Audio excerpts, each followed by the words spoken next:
9 SE.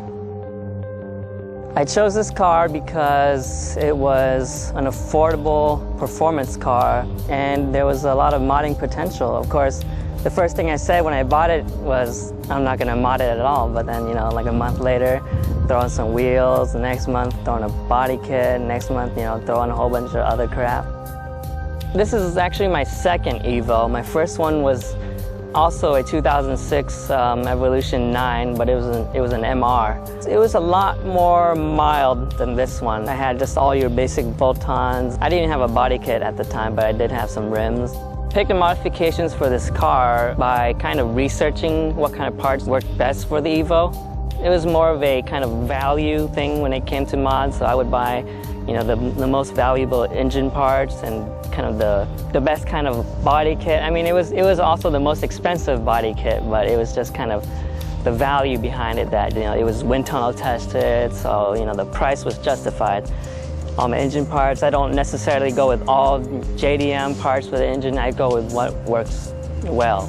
That's kind of the whole route with this car, is just to buy parts that worked well with the car and something that would kind of be daily drivable to an extent.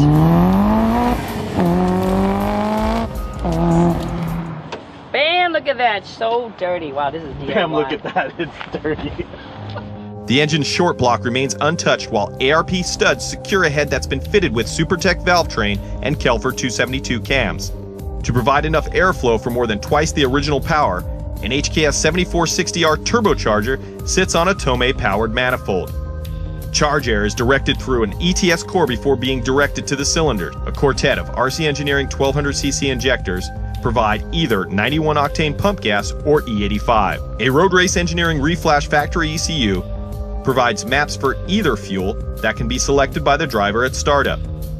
The end result is over 450 horsepower to the hubs on the Road Race Engineering Dynopack dynamometer. That's about double what the car delivered in factory form.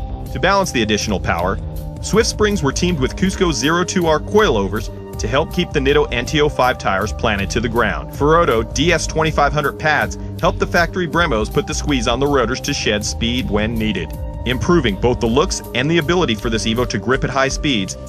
Voltex Cyber Edition fenders and Voltex street bumpers and skirts were teamed with a Voltex Racing wing and diffuser.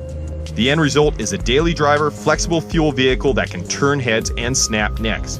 It's also a good argument that the Evo 9 may have been the best Evo to date. Building this car wasn't very easy. I ran into a lot of trouble building this car. I actually bought a lot of the Voltex parts off of a vendor.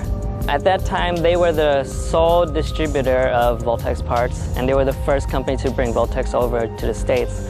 And what happened with the guy was he kind of kept giving people runarounds, and eventually he actually just disappeared and never gave anybody their parts. So, I lost $3,000 on that whole ordeal, and a whole bunch of other people lost a lot of money on that too. If I were to get another car, I actually wouldn't get another Evo. At this point in my life, I'm kind of looking into more kind of a daily drivable luxury car.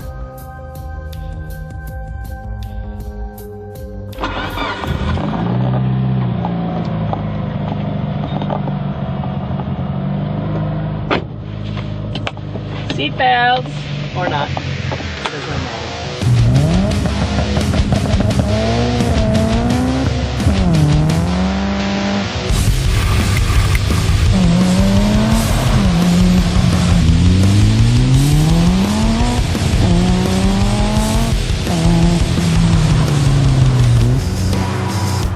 Mm-hmm.